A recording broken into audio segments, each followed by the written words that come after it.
Hey there, I'm Mr. Terry. I'm a high school history teacher. Welcome back to another History Teacher Reacts video. All right, a couple weeks ago, I reacted for the first time to the channel Hakim, and I didn't know anything about him before that, but after watching the video and seeing a lot of your comments, I was able to learn a lot more about his beliefs and background. And that video did pretty well because there was a lot of engagement, and I appreciate that you guys were being civil to each other because I know there's some heated topics in there. So I wanted to go back into his catalog and try to find a popular video that I thought would be worth checking out. And this was one of the top ones. It's called Socialism Always Fails is a Stupid Argument. No doubt you've heard that argument before. So let's see the perspective of a socialist to try to defend this. Original video link is going to be down below. Please sub and like my video if you liked it. Let's get started.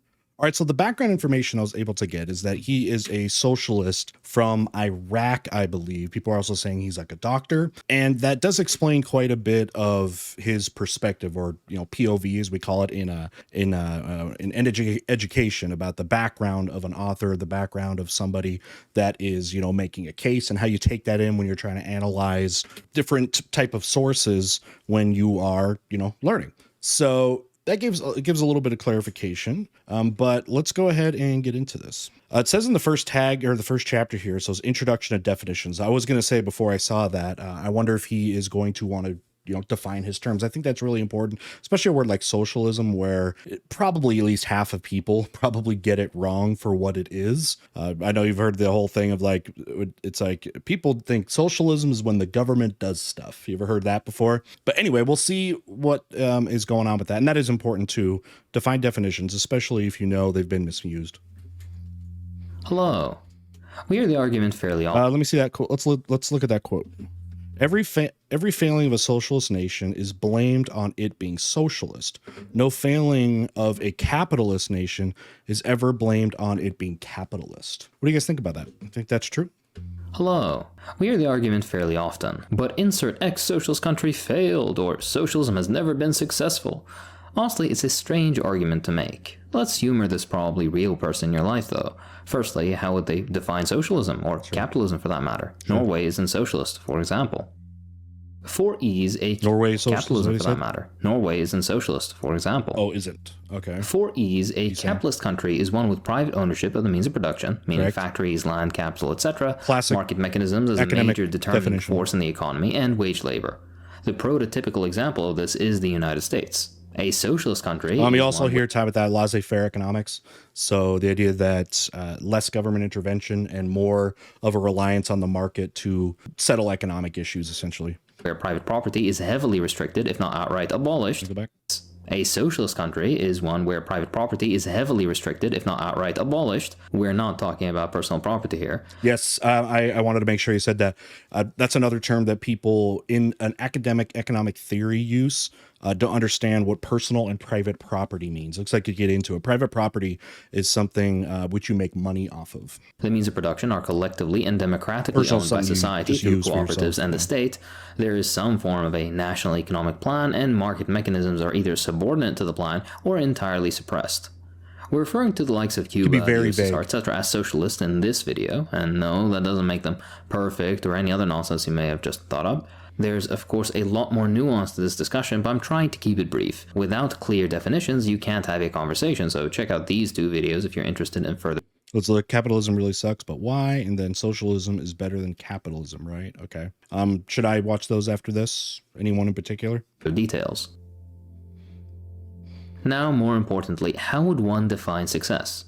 Longevity, quality of life, military strength, debatable. Economic performance, political and diplomatic influence, ceasing to exist or not, measuring up or not to world powers at the time, reductions of total human suffering, perhaps. The conversation becomes stale because the comparisons are never even-keeled. Relatively politically stable countries that suffered no major external restriction and benefited from centuries of colonial extraction, for example France, are compared to semi-feudal former colonies that had just won their independence in the grand scheme of things and were made to suffer for it by those same formerly colonial powers. Yeah, that context is so important. That is one of the arguments, I guess, that people say, when they talk about socialism always fails, is the historical context of what was going on in that country that's practicing socialism before this. What was going on before that? Even socialist countries like if it was like the Soviet Union, what was going on before that, right? You had a backward Russian peasantry and an absolute monarchy and feudalism, right? Or Cuba, which was a colony, That's what we find with basically all of those socialist countries that get talked about a lot, is that they were former colonies. Vietnam, that's another one. But the argument does get a little bit different when you start talking about European nations. So if people want to throw out the socialist term, if they are talking about like Scandinavia or something like that, that is going to be different, and everything has to be analyzed different, because you have to take in the historical context of what was going on before. Example, Vietnam. By all of these criteria, this or that socialist country meet all of those previous expectations, and in many cases far exceed them. On the flip side, many capitalist countries simply don't. The trick in this game, though, is to excuse or look over capitalism's failure at developing otherwise resource-rich countries. This is done through dedicated mechanisms. He's showing two countries here with a history of colonialism as well. So you got the Congo. If you don't know about the Belgian occupation of the Congo, absolutely brutal, horrific conditions that were there. Philippines going from Spanish rule going back to the 1500s to briefly by the Japanese, and then to the Americans, and then to an independence movement. Developing otherwise resource-rich countries. This is done through dedicated mechanisms of keeping them poor while enriching the imperial core, Western Europe, North America, etc. And even then, all those third world profits usually flow only to the already very wealthy top sectors of those countries in the imperial core. This delves into concepts of unequal exchange and value. One of the biggest reasons for that is those countries that were once colonies don't have capital to build up to build up their economies. These countries that left their colonies did not leave them with like infrastructure, startup money, but what they will do is go in and say, hey, we'll finance, the building up of your economy. Of course, there's going to be a lot of strings attached, and with the idea of it's going to be, they may say mutually beneficial, but definitely beneficial, more beneficial to the, company that is, the country that is financing that, the capitalist nation, if you will. Friends, a concept I'll touch on in another video. Let's actually get to comparing. We'll use the classic example. The USSR lasted 7 decades, despite starting off from a position as underdeveloped as India in the early 20th century. It was immediately besieged. There's a context a lot of people forget about diplomatically Russia. Isolated and not given international recognition into the 30s, torn apart by a civil war and external invasion by over a dozen countries, overtaken by German invasion, World War II, in which it suffered far more than any other country in Europe, perpetually suffering from US and NATO attempts at destabilization afterwards, and plenty more. Already, a comparison without taking these factors into account is incredibly disingenuous. Yeah. If we're going by quality of life, Russia can be a little bit of an outlier because unlike a lot of these other colonies, they do have plentiful natural resources, especially with food, mining, gas, oil, those sort of things, and can start from a little bit better position than, say, a Cuba or a Vietnam or so. Yeah, that is kind of interesting to see that. It's just like, how do you get into it? How do you start it up? What's going to be the structure? And those early years of the Soviet Union were very interesting. A lot of people don't know that there was actually quite a bit under Lenin of market reforms, and a lot of them were fairly popular and democratic that way. But then things change, and it eventually changes a little later because and when they wanted to change to more of a planned economy, there's actually some pushback. Then, of course, when Lenin dies, you're going to get Stalin, who was all about command economy. He wanted the government to take the reins of that, and you can argue Stalinist policies on their own there for sure. By the way, I was saying earlier about how, capitalist countries were funding former colonies, but let's remember too, the Soviet Union was doing that too. Those countries that couldn't finance the building up of their own independent economies were basically, because they didn't have choice, having to seek the aid of one of those countries. And in the context of the Cold War, the United States or the Soviet Union, those were the countries after World War II that really even had the economic feasibility to be able to build up those economies. But there was a lot of things assumed by the United States and Soviet Union. They want allies, they want military bases, they want to exclusive trade. A lot of those things. There was not really like any kind of policy where they can just, it's no strings attached. So some try to go the more independent route. India was trying to do that in the non-aligned movement.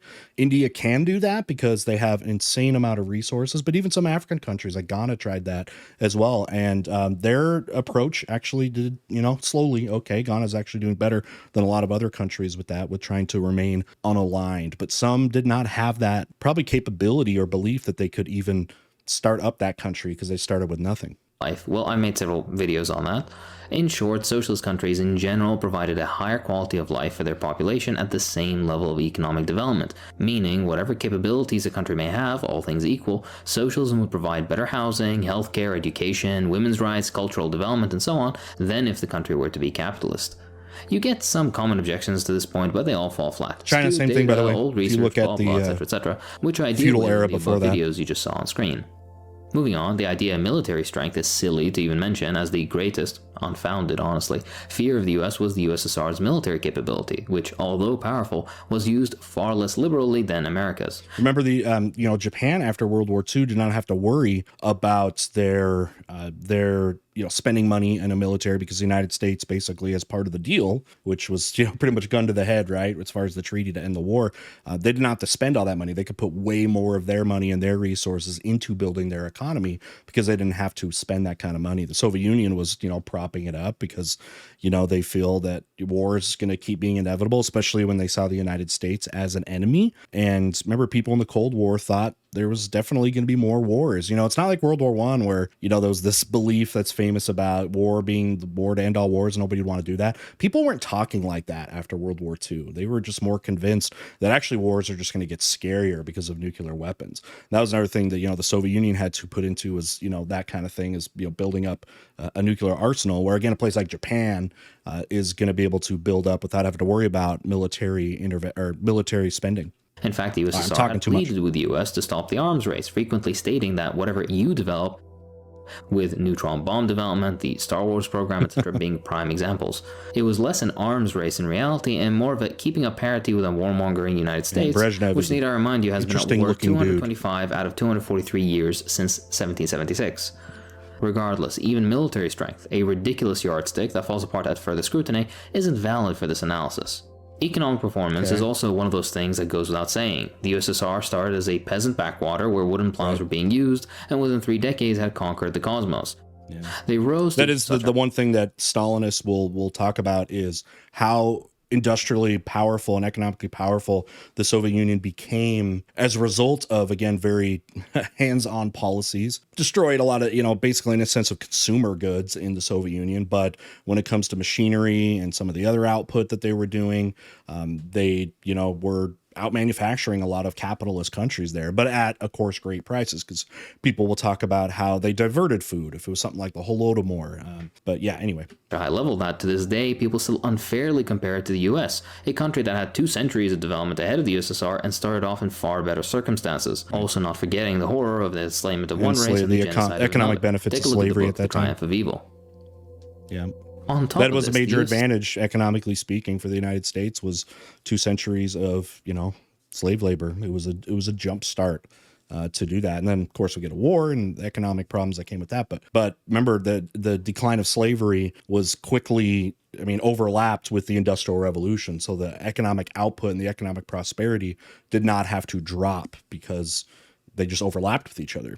USSR had to endure the aforementioned brutal civil war, multiple invasions, sanctions, destruction brought about by the Germans as they destroyed everything they came across, etc., etc. This point cannot be understated. We'll talk a lot about always sanctions. Forgotten and many times omitted intentionally from the conversation.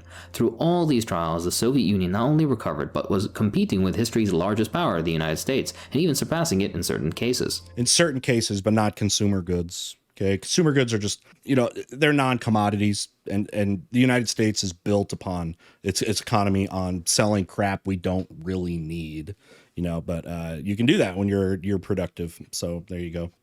Undoubtedly, had it not been illegally dissolved against the democratic will of the Soviet people, it may have even surpassed the US in our current Is that age. debatable? The second rapidly rising superpower, this time of the 21st century, is the People's Republic of China, which could have never achieved its current level of development without Mao-era policies and accomplishments. In fact, China is expected to surpass the United States in just a few years, and will do this with a population more or less confident in their development. Well, I know a lot of people will argue, though, that it was actually Dengi's policies that really began the big transformation, is that when Mao is going to be gone, if you want to call him someone taking the mantle again from the nationalist government, and before that, the imperial government of China, and then transitioning to this, strange nebulous thing that we have in China's economy now with like market economy, a lot of state control, though, all those things. So I know a lot of people, really start to credit the economic growth of China actually to Deng in the 1980s. Agreeing with the general direction the government is taking, at least a lot more than the US and other contemporary liberal states, be wrong, along with a doubling of real income by the decade and more. That's not mentioning all the other examples that can be listed from Cuba to Vietnam and beyond. Breaking the ties of neocolonial dependence and resource extraction to benefit the actual population of those third world countries over the profits of people unfathomably wealthy and politically connected within the imperial core is the program of socialism, both historically as well as today. Most clearly of all, it showed in all of those countries, despite the sanctions and other hurdles artificially placed upon them. So far, what we've heard a lot about is, he started off with more just like excuses, and a lot valid, about why certain socialist countries struggled, going back to that. So more like kind of an excuse why some of them, again, may have struggled. But we'll see now, what I'm hoping now is and this title is Other Examples, it's called, is the success stories. And what are the success stories, and how is that success measured? And he set that up earlier. What is success? Honestly, it should go without saying, but if socialism will fail on its own inevitably, why does the US spend so many billions to sabotage, invade, bomb, sanction, diplomatically isolate, and assassinate? Hold on a sec. Let me go back. Where is this document coming from here? Despite the sanctions and other hurdles artificially placed upon them. Honestly, it should go without saying, but if socialism will fail on its own inevitably, why does the US spend so many billions to sabotage, invade, bomb, sanction, diplomatically isolate, and assassinate? For just one example, take a look at this video here. Back to the video in just a second. Let's hear from today's sponsor, Atlas VPN. For a lot of research that I do for my videos, I end up hitting pages that aren't available in my location. That's frustrating, as you can imagine. Geo-restriction really does suck, but not with Atlas VPN. For those unaware, a virtual private network makes all of your internet traffic travel through an encrypted tunnel. This way, it protects you from spying, public Wi-Fi dangers, and hides your IP address and your online activities. It even allows you to change your location for all your researching needs. Developed by top cybersecurity specialists and IT engineers in 2019, Atlas VPN was created to make the internet accessible and secure for everybody. Currently, it has more than 6 million users worldwide, and boasts the best VPN deal on the market, with the most affordable online protection plan for just under $2 per month, if you can believe it, with a 30-day money-back guarantee. So, what are you waiting for? Go down to the description and click that link, and use my code Hakim to get a 3-year subscription for just $183 a month, with 3 months free. But that's not all. You get blazing fast speeds for streaming or gaming, unlimited protection for all your devices, an inbuilt ad and malware blocker, and you'll get to save some extra cash, as Atlas VPN will find you the best deal online from everything from your online subscriptions to airlines, hotels, and more. Right now, Atlas VPN is running a huge discount. So many different ones, and 3-year subscription for just $183 a month with a 30-day money-back guarantee. Time is running out. One thing you know about the VPN people, they'll sponsor anybody. They don't care at all. If something gets views, they're going to sponsor my editor fairly, so the support is highly appreciated. So I'm sure some of you right now are like, like a capitalist business or something is like supporting a socialist or whatever that, or a socialist is like bringing in a capitalist company. I'm sure a bunch of you are talking about that, but yeah, so many sponsors, they don't care what you like stuff you do, unless it's somehow going to just like completely tank you as an advertiser. And I just feel like that never happens. To the video. Right. If we were to go by social, political, or diplomatic, I'm not gonna lie, I actually think like a lot of the Soviet era artwork and some of the architecture, not the bleak crap that they did, but a lot of the artistic stuff with like statues and mosaics and painting, a lot of them go really hard. They're really cool, actually. Well, this too is fairly clear. Communism was considered to be the greatest threat to the status quo in the 20th century, and continues to be. Practically every single revolutionary or independence movement sought aid and diplomatic support from the USSR. Meanwhile, every puppet dictator from Latin America to Africa ran to the US for protection.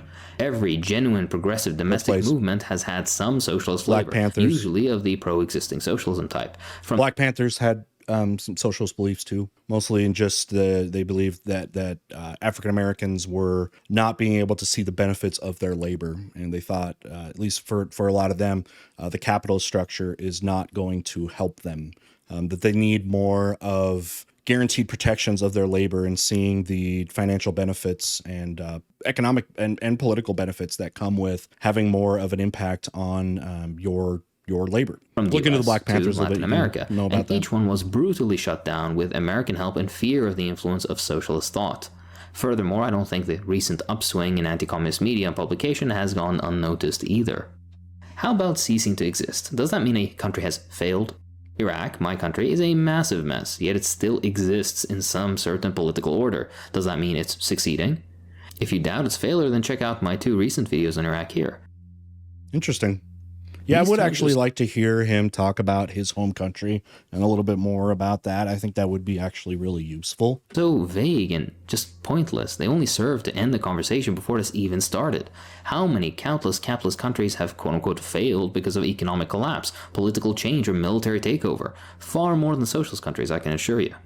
Regarding human suffering, this one is on tricky average to calculate. Though? Of course, far more has occurred under capitalism than under socialism, and if you believe the 100 million lie that's been reproduced time and time again, just know that's all, well, nonsense. They count non-births through extrapolation of fertility data. They count dead Nazis on the Eastern Front in the total. They through sleight of hand add 50,000 or a million just for the memes, amongst other fantasies.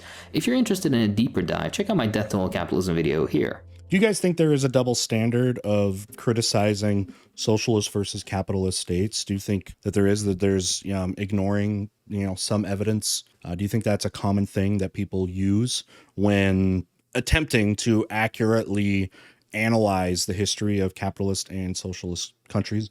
And he's brought up some things. What are some of the things you guys see that are routinely ignored or weaponized or, turned blind eyes to and are dishonest, I guess you would say, in presenting arguments and facts to back up those arguments? Regardless, socialism has been empirically proven through numerous studies to provide better healthcare outcomes, better nutrition, more equitable access to healthcare and so much cultural depends on what was facilities, it like as well as a before. more robust system of care in general in society.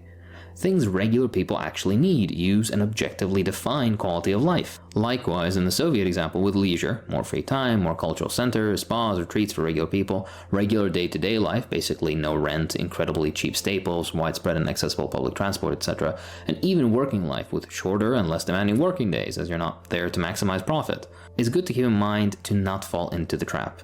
Austria, for example, might be nice in their living standards, but Senegal, for example, doesn't and perhaps cannot provide these amenities, despite both of them being capitalist. Socialism so far has been the only system that has been both economically capable and politically willing to provide these benefits for their populations as a whole. I don't know if you call it fair to compare Austria to like Senegal, for those sorts of things, but it's Let's discuss disingenuous. Failure, I don't know. How would you define failure? Collapse? In that case, did the Roman Empire fail? Did the numerous Portuguese republics fail? Yes. Terms need to be defined. To me, it sounds as more of an emotional attack rather than an objective characterization. That's fair. If equally poor starting position capitalist countries achieve the same level of development as socialist countries, along with all the hurdles artificially placed upon them, they'd be considered miracles. Likewise, when your average capitalist country, think Bangladesh, Ecuador, Kenya, etc., collapses from some form of political order, it's never seen as a failing of capitalism, or is chalked up to corruption or some other nebulous explanation. What do you guys think about this argument that he's saying that just nobody talks about the failed economies of capitalist nations? Quote-unquote democracies are spared from being considered a failure in the fullest sense. Here's some food for thought. The United States is the richest country on earth, and arguably in all of history. Yet, stagnant real wages despite skyrocketing productivity. Most Americans can't afford a $500 emergency. People are drowning in student and other debt. There is no place in the US where minimum wage workers can afford rent, and nearly half of Americans don't earn enough to afford even a one-bedroom rental. Inflation is destroying savings and making any likelihood of ever owning something an actual fantasy. Infrastructure is crumbling, widening income inequality, climate catastrophe, American government support for every fascist tyrant and every dictator. I could go on and on. What the rebuttal against, or at least what people would probably say then, is that socialism, though, won't answer those questions, or what will socialism do to fix those problems? What would that include? Is it a democratization of the workplace, like so much socialist theory is inherited with, or is it more state oversight and more moving towards command economy principles? Which one, because a lot of people believe those two things are oxymoronic, that a command economy is actually antithetical to socialism because it actually takes away the democracy of the workplace with that kind of government oversight. So there's a couple different paths, I guess you would go down, that people have all claimed to be socialism. and which one would be good, which one would be bad. That would be the way you would start to counter this. Rampant poverty, unemployment, homelessness, serious issues with women's rights, amongst many other things. People prefer to die rather than go into medical debt. Stable employment and workers' rights are regularly trampled in pursuit of profits, as we've seen in Ohio recently. School shootings, crumbling education. Is this not failure? To remind you, this is with no sanction. By the way, I have heard arguments that those things are, they believe, socialists believe that those things are a result of capitalism. Why gun violence is a big deal in the United States is actually because of capitalism, even more than like Second Amendment rights. Same thing with the educational system. I've heard people argue that whether you believe it or not, you got to look at, you'll want to look at the arguments, but it is arguments that I've seen be made in the US. No foreign invasion, no internal sabotage, nothing. The American government has every privilege. It is the political, military, and economic hegemon. Sure. It regularly dictates the policy of other countries thousands of miles away to its own benefit. It dictates international trade and dominates it through its currency. True. It can get away with whatever it wants and still manages to not guarantee a respectable and dignified existence for all or even most of its citizens. Cuba, a sanctioned third world nation targeted by the largest superpower ever known, has a thriving and efficient healthcare system that is the envy of all developing countries. They have a stronger track record than the United States when it comes to life expectancy, infant mortality, child malnutrition, literacy, and far more. How is this not success in comparison? Capitalism is a system built on top of the cancer cell logic of infinite growth. Do you guys believe that? Do you think, because, the other thing I've heard about when people want to counter that, the narrative about, Cuba's healthcare system, while people have a lot more access to it is, who is going to Cuba for the most complicated and most technologically requiring procedures of types of surgeries and cancer treatments and all that stuff. Like people would say, well, you're not going to Cuba for that stuff. You're going to the United States. So sometimes when it's, healthcare, I've heard people debate the different aspects of what actually makes healthcare good. Despite a finite planet with finite resources. A system that breaks down every few years as a result of inherent boom and bust cycles, of which young people have experienced several once-in-a-lifetime economic catastrophes. A system where people's health and the environment are regularly sacrificed on the altar of profit. This is the definition of failure. The capitalist system working as it's supposed to. But the fallacy in all this is to ignore these facts and to only consider the richest countries as capitalist, France, US, Britain, etc., while ignoring places like Peru, Bhutan, the Congo, Moldova, or other less palatable yet fully capitalist examples. To use the Richard Wolff line, if you had a car or electrical grid system or even a roommate as unstable as capitalism, you would have left a long time ago. Again, I reiterate my earlier point. The insert ex-socialist country failed statement is a sad and petty non-argument used to end the dialogue before it even begins. Its use shows less of a nuanced understanding of history and more a certain level of ignorance, usually mixed with American exceptionalism or a severe malign scrutiny placed over socialist nations that doesn't cross over to capitalist ones, unsurprisingly.